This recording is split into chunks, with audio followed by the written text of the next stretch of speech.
Salut les petits loups. Aujourd'hui on se retrouve avec un nouveau type, oui. Alors, je commence par une faute de français. C'est bien parti, moi je la sens bien cette petite série de vidéos. Salut les petits loups, aujourd'hui on se retrouve avec mon bilan de janvier sur les séries TV, j'allais dire les films, mais non c'est déjà passé. Les séries TV live et les séries animées. Donc il n'y en a pas énormément ce coup-ci parce que ça c'est un petit peu improvisé, mais ne vous en faites pas, le mois prochain sera un petit peu plus chargé, je vous ferai découvrir pourquoi pas des petites séries sympas, voilà c'est parti, c'est cadeau.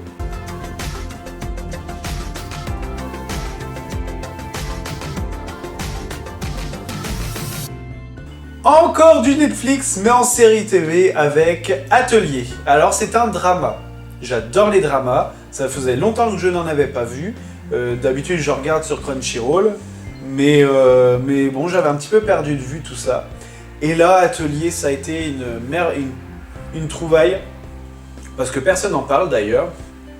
Il a fallu qu'un petit journaliste en parle pour que ça y est, les grands se l'approprient. Mais Atelier, c'est une critique de la mode.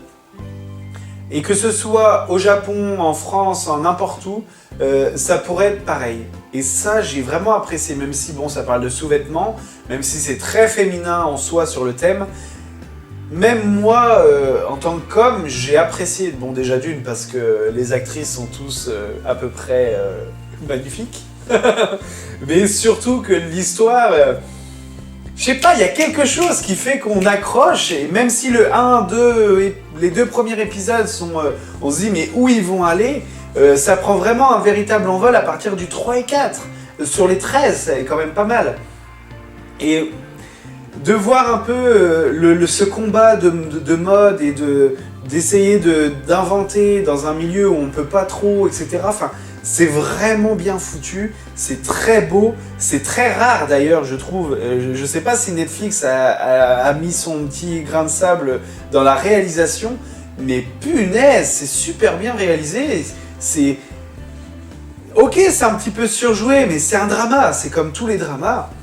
Et là, pouah, j'ai pris une claque.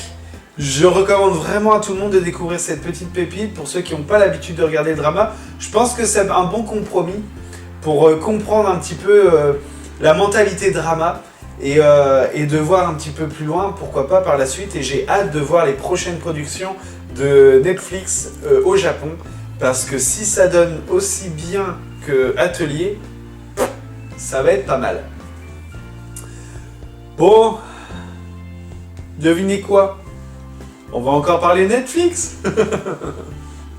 Shadowhunter, c'est une série Netflix qui vient de sortir un épisode par semaine. Et je voulais en parler parce que... comment dire? C'est en gros la série B que je ne peux plus supporter. Alors c'est que l'épisode 1, donc peut-être que je vais être surpris. Je vais continuer à regarder parce que quand je commence quelque chose, j'aime bien tout regarder. Et peut-être que je vous ferai un avis d'ailleurs quand ça sera terminé. Mais l'épisode 1, excusez-moi, mais c'est bourré de clichés, c'est d'une niaiserie, l'actrice est très mauvaise, pourtant c'est très rare que j'arrive à détecter que le jeu est mauvais, parce que pour moi un acteur, bon, si... je sais pas, bon, il y en a certains, c'est vrai que c'est mauvais, c'est à se voir, mais généralement je regarde pas vraiment ça. Mais là, ça m'a sauté aux yeux, les acteurs sont... Même le gars qui est censé faire le beau gosse, il a un QI d'huître, enfin... Je suis désolé d'être méchant comme ça, mais waouh, c'est du Buffy contre les vampires, et exactement les mêmes effets spéciaux d'ailleurs, sauf que Buffy contre les vampires, bah il y avait une véritable histoire, il y avait quelque chose derrière, alors que là... c'est du vu et revu, c'est cliché par cliché. C'est combattre les fantômes, combattre les démons, avec des pouvoirs qui sortent de nulle part, juste pour dire qu'il faut une histoire. Une mère qui est complètement... on se dit, mais what the fuck, c'est quoi cette mère de dingue? Enfin, regardez-le pour vous donner un avis, mais moi j'avoue que pour le moment, ça m'a un peu refroidi. Bon, maintenant on va parler de 3 animés. Il me semble que c'est à peu près tous de chez Crunchyroll. Ah non, ça fait 1. Bon, 2 sur 3, c'est quand même pas mal. Non. De toute façon, je vais vous parler de Yamishibai. Je sais, je vous en rabâche un peu sur Yamishibai, mais je veux vraiment que vous découvriez cette série parce que elle est tout ce que j'apprécie. L'originalité, le côté horreur que j'adore, le côté glauque que j'aime, tout est là pour que je surkiffe. Donc si vous aimez cet univers un peu horrifique, mais allez-y, mais tout de suite maintenant. Donc en fait, je peux même pas vous raconter une histoire, parce que chaque épisode est une histoire. Mais c'est vraiment sur des contes, des légendes urbaines, des créatures de la culture japonaise. Et pour une fois qu'on peut mettre un pied dans le véritable milieu horrifique japonais, parce que c'est quand même des champions pour être doués dans le milieu horrifique, que je surkiffe, et puis cette animation minimaliste qui renforce... Waouh. Voilà, c'est waouh. Je sais que je m'enflamme, mais c'est pour moi une série, je trépigne en attendant les épisodes, même si c'est 4 minutes 50 à chaque fois, mais je surkiffe Yamishibai. Donc je vais peut-être en faire une vidéo complète, c'est Crunchyroll qui va être content, mais voilà, Yamishibai quoi.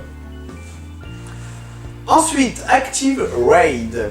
C'est une série chez Crunchyroll, encore disponible gratuitement pour ceux qui veulent regarder ça. J'ai vu les 2 premiers épisodes pour le moment. Et je dois avouer que je suis un peu mitigé et très déçu. Enfin, pas très déçu, non. Très déçu par la personne qui a initié ce projet. Je vais vous expliquer pourquoi.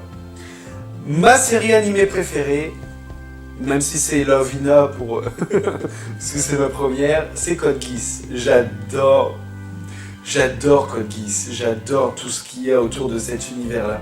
J'adore ce côté je détruis une armée dès le premier épisode. Et justement, quand j'ai vu que c'était le créateur de Code Geass, je me suis dit on va en prendre encore plein la gueule. On va en manger sa race du scénario trop fort. Sauf que là. On retrouve le côté méca de Code Geass, là, et je veux pas un copier-coller de Code Geass, je veux pas que ce soit des méchants qui soient les héros, pas du tout, c'est pas du tout ça que je veux dire, mais je voulais de la surprise, je voulais quelque chose de surprenant, sauf que là, c'est attendu, j'ai pas été surpris à aucun moment. Le premier épisode, c'est bateau, c'est en gros pour vous dire un peu, pour vous situer, c'est un Japon un peu fictif et futuriste d'ailleurs, où la criminalité elle est au plus haut point, même si actuellement d'ailleurs c'est l'une des plus basses du monde. J'ai vu ça dans un article il y a peu. Je trouve ça marrant en fait, ce parallèle. Et donc du coup, on va suivre je me souviens plus du nom exact de l'élite, mais c'est l'élite numéro 8 qui justement combat cette criminalité avec l'aide des mechas. Et j'avoue que ça fait vraiment transformation, Power Rangers, enfin... je suis désolé pour ceux qui adorent Active Raid, mais... ça m'a vraiment fait penser à ça. Bon après j'avoue que j'ai été accompagné quand j'ai regardé cette série avec un pote qui... Et j'avoue qu'il a chanté Power Rangers, donc moi j'ai rigolé et puis il m'a un peu détruit cette scène, mais... pour moi ça fait un peu... il y a un méchant, allez, transformation, fin de l'épisode. Il y a un méchant, transformation, fin de l'épisode. Enfin, je m'attendais à mieux, voilà. Donc j'espère que la suite va être au top. Pour le moment, je sais pas. On verra. On va finir notre voyage avec les séries animées de cette saison pour le moment avec Erased de chez Wakanim. C'est une série navrée pour elle, mais je ne comprends pas pourquoi je ne l'aime pas. Je n'adhère pas, je comprends pas. Parce qu'elle a tout ce que j'apprécie normalement, donc un côté un peu fantastique dans un univers réaliste, avec des personnages quand même assez cool. J'adore Kaisembe, donc je ne comprends pas pourquoi je n'apprécie pas son histoire. Mais voilà, je ne comprends pas. Sachant qu'en plus, donc j'ai commencé à lire le manga, je me suis dit, bon, est-ce qu'on va aller dans la série animée? On va voir, hein, on va voir ce que ça donne, et puis c'est encore pire, je sais pas. Pourtant, c'est une histoire qui est quand même assez cool en soi. C'est un homme qui arrive à remonter le temps quand il voit un drame arriver, donc il peut sauver du monde, il peut faire tout ça. Enfin, il y a tout ce que j'apprécie, vraiment. Mais je ne comprends pas. Peut-être que je suis dans une mauvaise période pour regarder ce genre d'histoire, ou je sais pas. En tout cas, Erased, je le conseille pour ceux qui aiment, et je comprends son succès, et je comprends que des gens peuvent apprécier et tout ça, mais moi, mon cerveau dit non. Alors, il est temps pour moi de vous parler d'une web-série. Oui, j'ai de temps en temps en parler parce que j'adore cet univers de web-série. J'adore ce côté, bon, même si maintenant ça s'est un petit peu professionnalisé, mais quand je tomberai sur une web-série qui vaut le coup d'œil, je vous le ferai savoir. Alors, quoi qu'il arrive, je vais vous parler d'un acteur que j'aime beaucoup, un acteur, dessinateur, enfin, c'est le modèle pour moi. J'aimerais faire son parcours tellement que je le trouve cool. C'est Davy Mourier qui, grâce à quelques contacts, a pu faire une série avec l'aide de France 4. Avec, je ne me souviens même plus de France Studio, France 4 Studio, enfin je sais même plus le nom du studio en question, mais c'est avec France 4. Et c'est une web série qui s'appelle Reboot.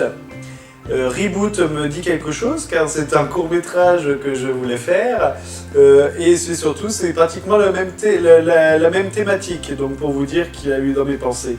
Ou alors, je sais pas, mais les grands esprits se rencontrent quoi.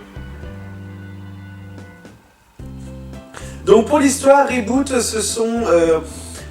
c'est un protagoniste qui fait son petit train-train, donc il a une femme, une maison, un chien, il est magasinier dans un hypermarché, enfin pour vous dire que c'est le gars lambda, sauf que cet homme-là va vite se rendre compte qu'il est dans un monde qu'il ne comprend pas, parce que ce sont tous des robots, même lui.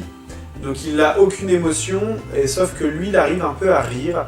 Donc ça surprend quelques personnes, dont justement notre deuxième héros, qui est incarné par Davy Mourier, qui lui est un déconnecté. Et donc c'est un robot qui a compris qu'il était un robot. Et donc on va les suivre dans des aventures complètement délurées, c'est super bien écrit, c'est super bien réalisé. La fin de saison est au bout de 6 épisodes.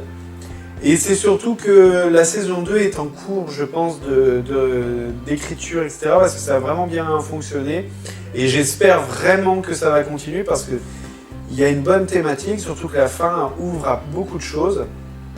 Donc si vous avez quelques moments à perdre sur YouTube, je vous mettrai les liens dans la description pour ceux qui veulent découvrir cette petite merveille. Donc merci Davy Mourier de nous avoir procuré ce petit rire autour de Reboot. Voilà, c'était mon petit bilan visionnage de séries et de séries TV et de séries animées. Alors là, il n'y en a pas beaucoup, hein, parce que ça m'a pris comme ça, l'envie de faire ça. Donc je vais déjà voir si vous appréciez ce genre de petites vidéos. Et puis après, bon, je prendrai un petit peu plus sérieusement, je ferai des vidéos un petit peu plus conséquentes peut-être, avec un petit peu plus de séries, un petit peu plus de petites choses sympas. Quoi qu'il arrive, j'espère que vous avez passé une bonne semaine, je le dis assez souvent, donc j'espère vraiment que vous passez un agréable moment, que ce soit en dehors ou avec moi. Et on se retrouve très bientôt pour de nouvelles aventures. Et oui, haha! Mais qu'est-ce que je vous réserve? On va voir ça pas tout de suite ce coup-ci. Salut les petits loups, aujourd'hui on se retrouve dans une petite vidéo. J'ai voulu le faire parce que délivrer une astuce comme ça, pour ceux qui sont aussi doués que moi en maths, ça tombe bien parce que je vais vous apprendre comment savoir cette table de multiplication de 6 à 9 en même pas 2 minutes. C'est pas trop bien ça? Je dois avouer que certaines tables de multiplication, comme 7 x 8, 8 x 8, etc., des fois, on est bien devant comme ça en se disant « Merde, ouais, je suis vraiment nul en maths ». Quoi qu'il arrive,